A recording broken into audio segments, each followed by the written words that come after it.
Hello everyone! I guess we should address the elephant in the room.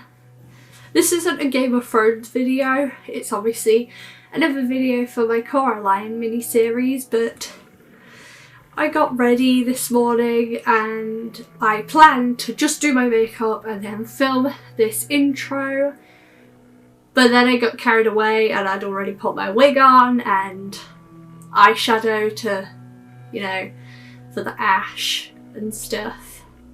And I was like, you know what? Let's just roll with it and sort of be Daenerys for this intro. So yes, the Mother of Dragons is here for a Coraline video, covered with grey eyeshadow. It's a good job this is just the intro and not like the entire video, because it'd be pretty weird and distracting. Anyway, let's just carry on with the video and, admire the blondness of me today. This is the fourth video in the Coraline mini-series, and it is why Coraline is so scary despite being a kids' film. Children's horror it is categorised as, which I didn't think it was a thing before I actually watched Coraline, and then I was like, yeah, it definitely is. If you want to watch the first three, I will put cards up the top and the links are in the description below. We shall, skip the part about the fact that there's two copies of everyone in another world, and the fact that the mother wants to sew buttons into Coraline's eyes, because that's a bit obvious. These are other things, and it might be shorter than the rest of my videos, I'm not sure, because we've discussed a lot in the Easter eggs and I've already continuously said how creepy I find Coraline in other videos. Anyway, let's get on with the proper video and, not see all of this. The opening scene. What's creepy about needle-like fingers taking a doll apart piece by piece? If I didn't know what it represents, then I might have found it oddly satisfying. But oh well. The slowness of this freaks me out more than anything. It's like the other mother is savouring the process. Perhaps it represents her slowly devouring the little girl's soul. She is making the Coraline doll right now, so the other girl it was made into was her previous victim, and you can see the likeness of it from the little girl ghost. I love her sewing station and machine though, despite all the cobwebs. The background music really doesn't help either.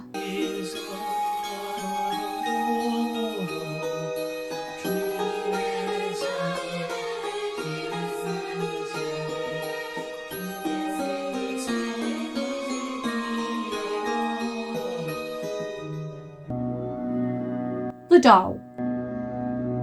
Now the doll has been made in the opening scene, it continues to bring even more horrific things to the film. Wybie found the Coraline doll. Why was the doll the Bedlam made with Wybie's grandmother? I'm not sure, but he leaves it at Coraline's doorstep, so perhaps it was a way of introducing his character more than anything, but it is nevertheless still very weird. He also said that it is old, so it's not like the Beldam made it when Coraline moved in. No, this doll was made long before Coraline was in that flat. Wybie thinks it is older than his grandma, which I don't understand, because surely if the girl ghost is Wybie's grandmother's twin, then the doll would have still been around after his grandmother was alive, and only after the Beldam got the twin soul did she then move on to making Coraline's doll. I don't know, but either way it is freaky. The next point is that apparently it moves by itself. Not cool, just scary. Even worse is that when Coraline is shoved into the mirror by the Beldam and she meets the ghost children, she finds out that the doll was just a vessel for the Beldam to spy on her the whole time.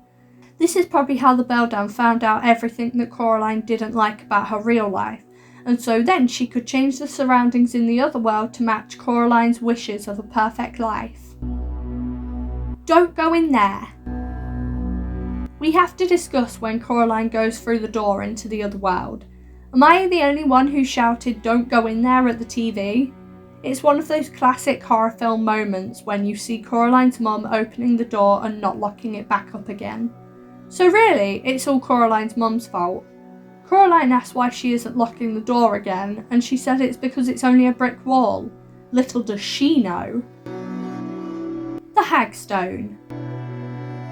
Does anyone else find it creepy that in the other world, when Coraline looks through her stone, things become clearer?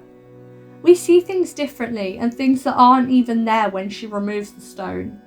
In a horror film, you would expect something to jump into view when the stone comes up. Luckily, this is a children's film. Although I do have to admit, the part where the other father in the garden pops up, that could be the closest this film gets to that moment in a horror film. The other YB smile. When the other mother notices YB frowning in the other world, she changes that pretty quickly. The next time Coraline sees YB, he has his mouth stitched in place, so he is forced to smile. It is kind of like the Joker's smile. Not nice. The beldam has already stitched his mouth shut as well because he talked too much. But I think the smile is way worse. Miss Spink and Miss Forcible's musical. The horror of watching two barely clad old ladies performing isn't the best. Henry Selick even comments, "For some reason this character right here is very upsetting to prudish people. An old lady in a very skimpy outfit is not funny to some. But it is when the old ladies peel away their skin to reveal their more younger selves that make it horror-like." I understand why Selick thought the film would be too scary as a live action. The doll of Coraline's parents. When Coraline returns home to find her parents missing, she also finds this doll that mixes both her parents together. Very creepy. No wonder Coraline wanted to burn it. I know I would. However, I do sometimes wonder if that was a good idea. It's clear the beldam has an element of magic. What if the doll was a poppet?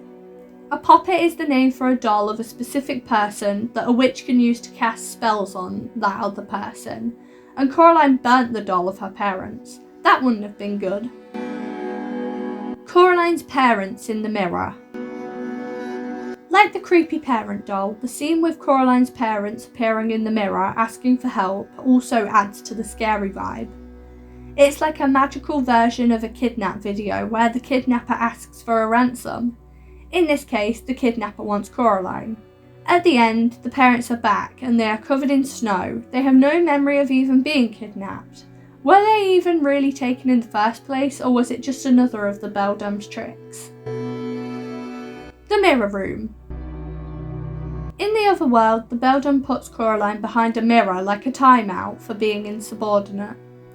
Behind the mirror is where the other children are that the beldam took after they let her sew buttons into their eyes. Stupid mistake. Coraline's discovery of them is an eye-opener to what had happened before, and there were hints of them existing that I have discussed previously, but this scene is very creepy, with the softly spoken words of the ghost and the backstory of what the beldam does to her victims. Then they move on to ask her if she will find their eyes for them so their souls can at least be free, rather than being trapped in there forevermore. The transformation of the beldam. The other mother appears to look just like Coraline's mum at the beginning, although this isn't quite the case in the book. Then we see her slowly transform into her true self throughout the film, and it is not pretty.